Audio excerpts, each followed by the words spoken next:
Ashley, what about the ROUSs? Rodents of unusual size? I don't think they exist. Hey! We're recording the podcast! Shut up! Good morning to you, wherever you are, because it is for March 22nd, 2024. My name is Bernie Burns, sitting right over there. I can see her. The co-host of Unusual Size, Ashley. That sounded weird. As soon as I said it. It was better in my head. It wasn't that good in my head either. Hey, Bernie, why the long face? I have to, I got to do a little bit of recovery on my titles for Ashley coming up this week. Okay, morning to everybody. It's Friday. Happy Friday, everybody. You survived. I survived. We all survived. Yeah, it's a word. Made it through the week. I had my first full night of sleep last night in, I'm not kidding, probably 2 months. I've always said that being able to sleep is my superpower, and it disappeared. I ran into some kryptonite somewhere, but it has been a stressful couple of months, man.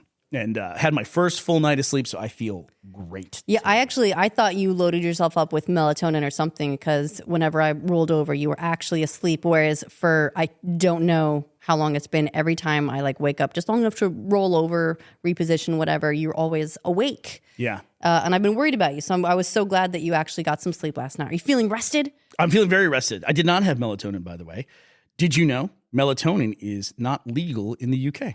Or it's not legally sold or something. You cannot buy it here. But people travel to the UK all the time with melatonin. I don't actually know what the status of it is.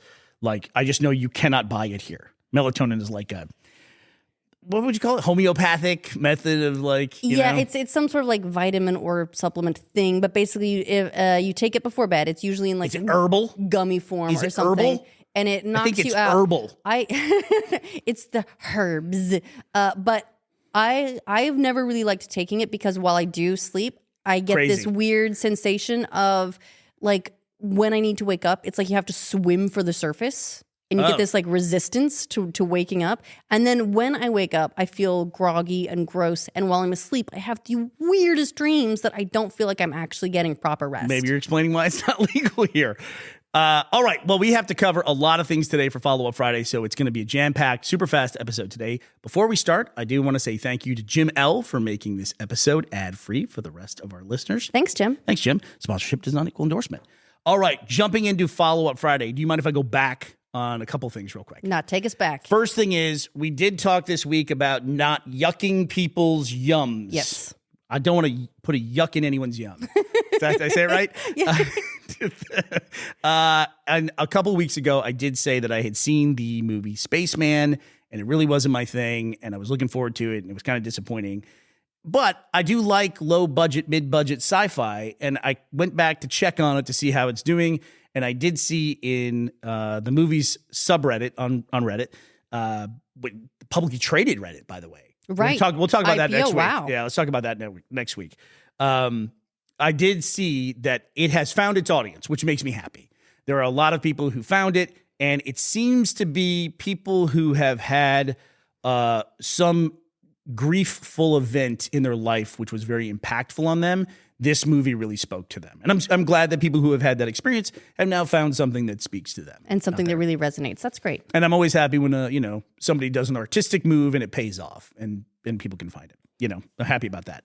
The other thing we'll talk about is we talked about Google stopped offering map data for people who were nearby a crime. And I did say that somebody in the subreddit did say they were law enforcement, but I didn't really have a way to verify that. That person was great. They reached back out to me and said, I'd be happy to do that. I'd be happy to, show you my credentials or whatever. How can we do that? But at the same time, I then had a friend that I've known for, decades, 15 years probably. She was on the forums way back in the day, the early original Rooster Teeth forums. And so I know her personally, and I know she was in law enforcement, and she talked a little bit about the experience. I'm going to use some generalities here. She said, yes, it does happen, or did happen, and that it did require a search warrant, which required submitting the crime that was under investigation, the probable cause for it, and then even the officer had to go through explaining their training, experience, and knowledge to show why they were requesting this. All right. And that Google could often come back and reject the claims, saying like the X radius that you need people's location data from, it's too voluminous. I hope I'm saying that right. It's too broad, basically. Too broad, yeah. So they could come back and they could say, no, we're not doing that. Interesting. Well, I know, you know what we can do is we can put the link from the post in the subreddit in the link dump if you want to read what that process looked like from that person's submission, because it sounds very similar. That was a DM. We probably can't put that. No, not the DM. I mean the one that someone posted in our subreddit. Oh, sure. Yeah, as long as you understand that it does match what I've heard, but from a source that I have verified, but we haven't necessarily verified that source, although they seem very trustworthy. Yes, and it is worth noting as well that Google did change their Google Maps data, so it no longer saves it on their system. It started saving it on phones instead, so that they couldn't fill the warrants, basically. Yeah. So it's not a thing anymore, although it is, maybe the kind of thing that's worth consideration as we talk about things like the Apple Right, I was Department just thinking of Justice lawsuit. Which we'll talk about after Follow-Up Friday. Do you have anything else for Follow-Up Friday? Because I got a couple more things. Really quickly, we forgot to congratulate everyone on making it to spring. Congratulations on making it to spring, everybody. We just passed the spring equinox, and which is halfway between the shortest day and the longest day. Listen. And officially begins a spring. I don't care what the hedgehogs or whatever say. So it's not the solstice, it's the equinox, which is like a halfway point to a real thing, it feels like to me. Like, is there something that's halfway between an equinox and a solstice? How far are we going to divide this down? You know what? If you're going to ask that, there probably is, yes. Yeah, there probably is. Go back in our pagan rituals and find something in the old tomes. But it is very exciting. So spring is officially here. We also talked about the baby lambs that are going to be imminent in our area, and they're starting to arrive. So we've got some neighbor lambs. We have neighbor sheep, and they some of their babies are starting to arrive. And I gotta say, when you see these tiny little lambs bouncing around like puppies in the pasture, just playing and being ridiculous and being so sweet and cute and soft, it's I don't know. They literally jump. Yeah, like I don't know babies. where this like total indoor nerd person learned to love baby outdoor sheep, but oh my God, am I there? And occasionally they go bleep. Bleep. Another follow-up, I went back and listened to some of the episodes for topics, and my Al Pacino impression sounds it's so much more like Christian Bale doing Batman than it is like The Godfather. It's like, I knew it was you, Fredo. So embarrassing. So embarrassing. While we're on the topic of movies, though, another follow-up, a Beetlejuice teaser trailer came out, just happened to come out the day we were talking about. No, I think I know why this is. It was already in our mind. This is that same, it turns out what we were referring to yesterday, this is another follow-up, this is great. I was talking about when you see something and you see more things like it, it's the Bader Mein Kampf.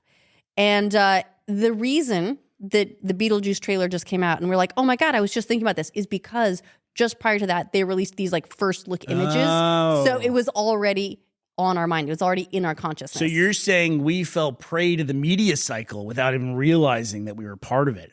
Yeah, bro, we're part of the hype cycle. Interesting. What's the syndrome called, you said? Bader Mein Kampf? Bader Mein Kampf. Let me see if I can say that as Al Pacino. Bader Mein Kampf. Perfect. Nailed it. It's like he's in the room with us. Hoo-ah. That one actually sounds okay. So they put out the Beetlejuice teaser trailer, and Ashley, we were talking about the sequel to Dude, Where's My Car being called Seriously, Dude, Where's My Car? This one has a great sequel name as well. Do you know? It's Beetlejuice. Oh, you did know. You saw it. Okay. I did know, yes. So did you watch the trailer, the teaser trailer? No, I've seen the first look images, but I haven't seen the trailer yet. Okay. This is a really specific thing for trailers. There used to be, for a long time, I think it started in the 90s, where they would do misdirect trailers. The most common example that comes to mind is during the hype for the Star Wars prequels, there was an Austin Powers movie that came out, and there was a trailer that very clearly looked like a Star Wars trailer, but when the chair turned around that was supposed to be the Emperor, it was Dr. Evil, and it was a big misdirect. It's like, oh, this is an Austin Powers trailer instead.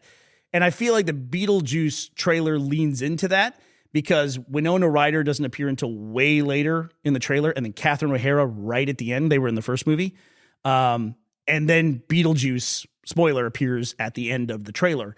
And it feels like it's supposed to be tonally a little bit different, maybe even like a horror movie or something, and then you realize it's Beetlejuice at the end.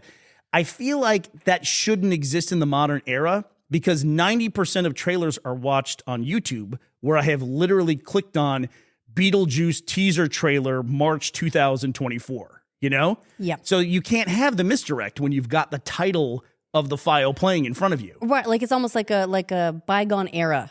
Yeah. Like that was a thing that you could get away with that now, just the way things are distributed, you can't. It's not the surprise that it used to be. Right. They don't, when you're in a movie theater, they just show you the trailer and you don't know what it is until they tell you what it is, you know? I should point out, Bernie, that movie theaters do still exist. And there are going to be people who are going to sit down, not seeking out a Beetlejuice trailer. They're going to sit down to watch Dune 2 or something. And that will happen. And then maybe they will be surprised because they have not sought out the Beetlejuice trailer. So this marketing isn't for you, it's for them. Okay. Not everything's for me. Yeah. But I was going to say, I think a lot of people watch their trailers online. I think 90% I think people do too. of I love the viewership, trailers. yeah, comes from those sources.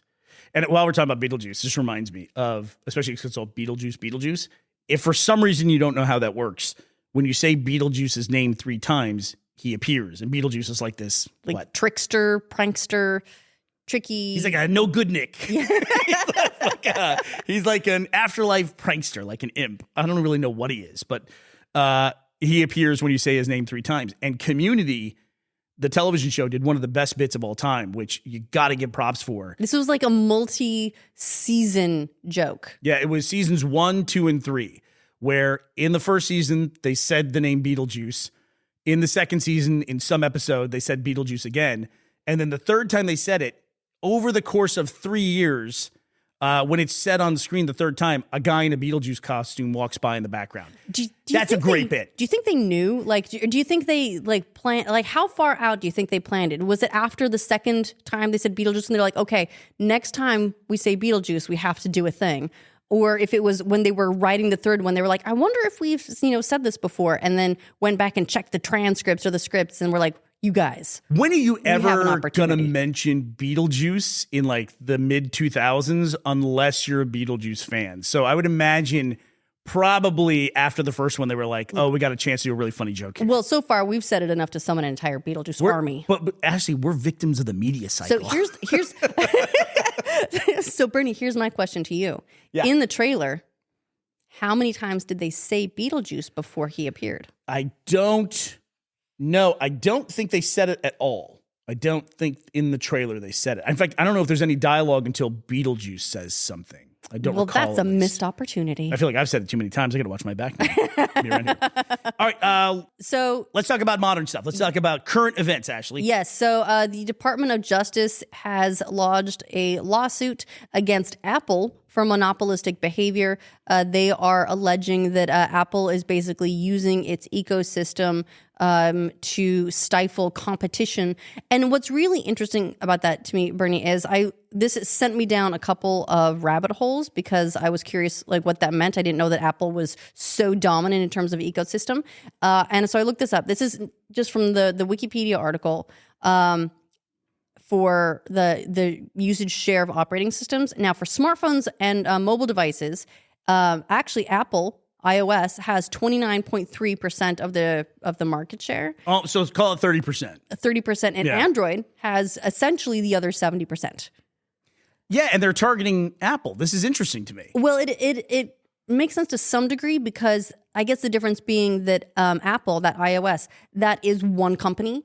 Whereas Android, while it is Google's operating system, could apply to Samsung or HTC or any of a number of other phone providers because Google doesn't, I mean, I guess they do have their own, like the Google Pixel and stuff like that, but they're not the only phone provider using their operating system. Whereas if it's iOS, it's iPhone, and that means that it's an Apple product. And the App Store and everything. Is there an Android-based App Store besides Google Play? Besides the Play Store? No, but by the way, worst name ever. The Google Play Store. Yeah. It's the Play Store. I believe that Android does a lot more side loading access, so you can go and you can download apps outside the App Store. And that's actually an interesting thing that's happening in the EU at the moment. Is the EU just passed a ruling that these like iOS is going to have to allow app makers to, or they're going to have to allow Apple to let people download apps outside the App Store. Okay. I don't know how I feel about that. Side loading, essentially. I won't do it personally. Yeah. I mean, we were just talking about anti-cheat software on PC that affects kernel level access of the CPU. You know, I like trusting Apple in that regard. How do you feel? Yeah, I agree. I have kind of complicated feelings about this whole thing in that I have grown to like Apple's walled garden approach because I have a lot of eroded trust in third-party apps. Wow, damning. And while sometimes that has still happened in Apple's ecosystem, things like Uber managed to find a way to continue tracking user data even if you deleted the Uber app off of your iPhone. And wait, what? Yeah, how? I don't know, but it was That's gross. Apple found out about it. I'm sure they closed the loophole, and they gave Uber a slap on the wrist, but they didn't exactly ban them from the store because that would have gotten backlash from people because it would have been an inconvenience, Bernie. And what you don't want to do is inconvenience us. No, path of least resistance, man. Similarly, TikTok, they were like, oh, we can just copy the clipboard and send it off. All right, we among will. other things. Yeah. And that's another loophole that then Apple had to close. But I don't know how many other loopholes we'll have to deal with if we just end up with a more or less open ecosystem. Apple has been compromised a lot less than Android, and I feel like the walled garden is a big part of the reason for that. It sounds like what you're describing is you prefer the devil you know versus the devil you don't. Sort of. It's the devil I chose. Right. Like you made the choice to choose Apple, and you know that at the very least, everything that they're doing runs through their moral center. Is that a good way to say that for a company? Which may not be all that moral, but at the very least, they have an interest in protecting their users so that their users stay their users. And they do stay their users. I mean, it's a walled garden with very high walls. Like it's not just keeping things out; it's also keeping you in as well, right?